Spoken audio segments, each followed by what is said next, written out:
मैं अपने कमरे में सोया हुआ था। अचानक मुझे किसी के फ़ोन पर ज़ोर ज़ोर से बातें करने की आवाज़ सुनाई देने लगी। मैं उठकर ड्राइंग रूम में आया तो देखा मम्मी कान पर फ़ोन लगाकर किसी से बातें कर रही थी। अरे शालू, मुझे तो ना बहुत चिंता होती है जिम्मी की। वो क्या करेगा कॉलेज के बाद, कैसे घर की जिम्मेदारी उठाएगा। घर में ऐसे ही पैसों को लेकर दिक्कत चल रही है। अगर ये कुछ कर नहीं पाया तो कैसे होगा। अरे सुमन, तू कब से इस चीज के बारे में सोच सोच कर पागल हो रही है? तूने किसी से बात की? किसी अच्छे ज्योतिषी से बात कर कि तेरे घर की कंडीशन कैसे सुधर सकती है, जिम्मी का करियर का क्या भविष्य है। अब मैं ज्योतिषी ढूंढती फिरूं, यही काम बच गया ना मेरा। अरे पागल, तुझे कहीं नहीं जाना, घर पर ही बैठ और ये ऐप एस्ट्रोटॉक डाउनलोड कर। मुझे खुद ये ऐप एक इंस्टाग्राम पर ऐड देखकर मिली। एस्ट्रोटॉक यानी कि ज्योतिषी, वो भी फोन पे? हाँ जी, अब दिक्कत और सवाल सबकी जिंदगी में होते हैं। किसी को शादी से रिलेटेड, किसी को रिलेशनशिप में, किसी के घर में पैसों की दिक्कत, किसी का कुछ काम नहीं हो रहा। किसी भी दिक्कत के लिए इधर काफी सारे ज्योतिषी हैं। बात कर लो और वो तुरंत तुम्हारे सवाल का जवाब देंगे या तुम्हें सॉल्यूशन बता देंगे। यार ये सही है। सबसे बढ़िया बात, मैं जब खुद अपना घर बनवा रही थी तो बहुत दिक्कत आई थी। तब मैंने यहाँ एक ज्योतिषी प्राची से बात की थी। उनसे मैं कुछ पूछती, उससे पहले उन्होंने सिर्फ डेट ऑफ बर्थ और टाइम मांगा और वो देते ही तुरंत पूछ लिया घर से रिलेटेड कुछ प्रॉब्लम्स चल रही हैं। हैं? सिर्फ डेट ऑफ बर्थ और टाइम से? मैं इसमें जिम्मी के बारे में पूछ सकती हूँ और घर के पैसों की दिक्कत से रिलेटेड? अरे कुछ भी। अब देखो, हम सबकी लाइफ में डाउट्स और इश्यूज तो आते हैं ना। कोई रिलेशनशिप में तो उसे ये समझाना होता है कि लॉन्ग टर्म है या नहीं। कोई सिंगल है तो ये समझना होता है कि कब आएंगे रिलेशनशिप में, किसके साथ आएंगे, जॉब कब लगेगी, सेटल कब होंगे। अच्छा, मैं एक काम कर देती हूँ, अपने एस्ट्रोटॉक ऐप का डाउनलोड लिंक डिस्क्रिप्शन में डाल देती हूँ। वहाँ से डाउनलोड कर लो और सबसे बेस्ट बात, पहली चैट फ्री मिल जाएगी मेरे लिंक से। शालू देख, ऐसा वैसा कोई कदम मत उठाना, मैं आ रही हूँ। सुन रही है ना तू? मैं आ रही हूँ। मम्मी किससे बातें कर रही हो इतनी रात को? शालू आंटी का फोन आया है, वो बहुत रो रही हैं। कहीं कुछ कर ना ले, मुझे जाना होगा बेटा। मम्मी शालू आंटी मर चुकी है, वो आपको फोन कैसे कर सकती है? होश में आइए। मैं सच कह रही हूँ बेटा, सच में उनका फोन आया था। मैंने गुस्से में फोन उनके हाथ से लेकर रिसीवर नीचे रख दिया। तभी एक बार फिर फोन की घंटी घनघना उठी। यूं आधी रात को अचानक फोन की घंटी की आवाज सुनकर मैं कांप उठा था।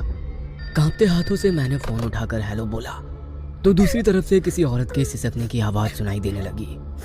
फोन मेरे हाथ से छूट गया और मैं पसीने पसीने होकर जमीन पर थप से बैठ गया। फोन का रिसीवर हवा में लटका हुआ था, फिर भी लगातार फोन के बजने की आवाज मुझे सुनाई दे रही थी। उस रात पहली बार मुझे समझ में आया कि रोए रोए में डर महसूस होना क्या होता है। शालू आई थी थोड़ी देर पहले, कह रही थी तू भी मेरे साथ चल।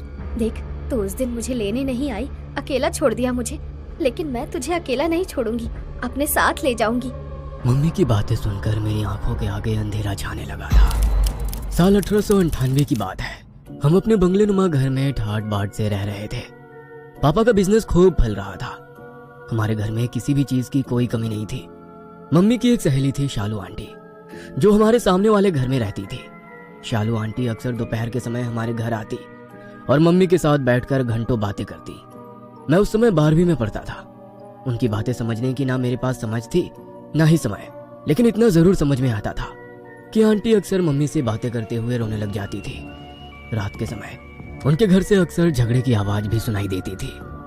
जब उनके घर से रोने पीटने और झगड़ने की आवाज आती तो मम्मी दौड़कर उनके घर पहुंच जाती और फिर कुछ देर बाद सब कुछ शांत होने के बाद ही लौट कर आती। धीरे धीरे समय बीत रहा था। एक रोज की बात है, दिसंबर की ठंडी रात थी। मेरी छोटी बहन गुड्डी को तेज बुखार था। बाहर हर तरफ कोहरा छाया हुआ था। अचानक रात के 11 बजे शालू आंटी के यहाँ से रोने पीटने की आवाजें सुनाई देने लगी। कुछ देर के शोरगुल के बाद हमारे घर के लैंडलाइन पर घंटी बजी तो मैंने फोन उठा लिया। जिमी बेटा, मम्मी से बात करा। मम्मी तो गुड्डी के पास है आंटी, उसे तेज बुखार है। फोन पर भी नहीं आ सकती? आंटी के इतना कहने पर मैंने इशारे से मम्मी को फोन पर आने के लिए कहा तो मम्मी ने मुझे इशारे से फोन रखने के लिए कह दिया। मम्मी के कहे अनुसार मैंने फोन काट दिया। इन मियाँ बीवी का रोज का हो गया है, कोई कितने दिन तक बीच बचाव करेगा। अब मैं अपनी बेटी की तबीयत देखूं या इनकी राम कहानी सुनूं? सुबह सुन लूंगी। कौन सा वो कहीं भागी जा रही है। मम्मी को कोई अंदाजा नहीं था कि आज शालू आंटी ने उन्हें आखिरी बार फोन किया है। कुछ देर बाद उनके घर से जोर जोर से चीखने चिल्लाने की आवाज सुनाई देने लगी। और फिर सब शांत हो गया। उस रात माँ उनके घर नहीं गई। सुबह 5 बजे तक पूरे मोहल्ले में कोहराम मच गया था। यह खबर सुनकर मम्मी को गहरा आघात लगा था। वो अक्सर रातों को उठकर बैठ जाती और दरवाजा खोलकर बाहर की तरफ भागने लगती। जब पापा पूछते कि कहाँ जा रही हो तो कहती शालू मुझे बुला रही है, उसके यहाँ झगड़ा हो गया है, उसे कुछ हो जाएगा, मुझे जाने दो। पापा को यही लगता था कि मम्मी को शालू आंटी को उस रात ना बचा पाने का पछतावा है, इसीलिए वह ऐसे रिएक्ट कर रही है। धीरे धीरे हमारे घर का माहौल बदलने लगा। पापा का चलता हुआ बिजनेस ठप पड़ने लगा। अपने बिजनेस को बचाने के लिए पापा ने जो भी कर्ज लिया था वो भी डूब गया। अब पापा के पास कोई और चारा नहीं बचा था। अंत में उन्होंने अपना मकान बेचने का डिसीजन ले लिया। एक तरफ हमारा मकान जा रहा था, दूसरी तरफ कुछ ऐसा घट रहा था जिस पर यकीन करना मुश्किल था। मम्मी को डिप्रेशन नहीं था, उन्हें वाकई शालू आंटी दिखाई दे रही थी और इस बात का एहसास मैं खुद कर चुका था। मैं पापा को मम्मी के बारे में बताकर टेंशन नहीं देना चाहता था, लेकिन अब चीजें नियंत्रण से बाहर हो रही थी। उस रोज मैंने पापा को सब कुछ सच बताने का निर्णय लिया। उसी शाम पापा घर आए तो उनके चेहरे पर खुशी झलक रही थी। क्या बात है पापा, आज आप खुश लग रहे हैं? बेटा, धर्मेश अपना बंगला मुझे आधे दाम में देने के लिए तैयार हो गया है। कहता है शालू चली गई, अब वो इस घर में नहीं रहना चाहता, बस जल्द से जल्द यहाँ से दूर जाना चाहता है। बेटा, हमारे लिए इससे खुशी की बात क्या होगी? हमें इसी मोहल्ले में सामने वाला घर मिल गया, वो भी आधे दाम में। हम उस घर में नहीं रहने वाले पापा। मम्मी को शालू आंटी दिखाई देती हैं, मम्मी की हालत बिगड़ रही है और आप कह रहे हैं हम उसी घर में रहने जाएंगे जहाँ उनकी मौत हुई है। ऐसा कोई घर नहीं जहाँ कोई मरा ना हो, वहम की बातें है ये सब बेटा। और तेरी माँ को डिप्रेशन हुआ है, उसे इलाज की जरूरत है बस। और सबसे बड़ी बात, मैं पैसा दे चुका हूँ, हम कल ही वहाँ शिफ्ट हो जाएंगे। पापा कुछ सुनना नहीं चाहते थे, इसीलिए 2 दिन बाद हम शालू आंटी के बंगले में शिफ्ट हो गए थे। उस बंगले में बिताए हुए दिन मेरे जीवन के सबसे मनहूस दिनों में से एक है। मम्मी की हालत पहले से काफी खराब थी। पापा अपने कमरे में सोए हुए थे, मैं और छोटी मम्मी के साथ कमरे में सोए थे।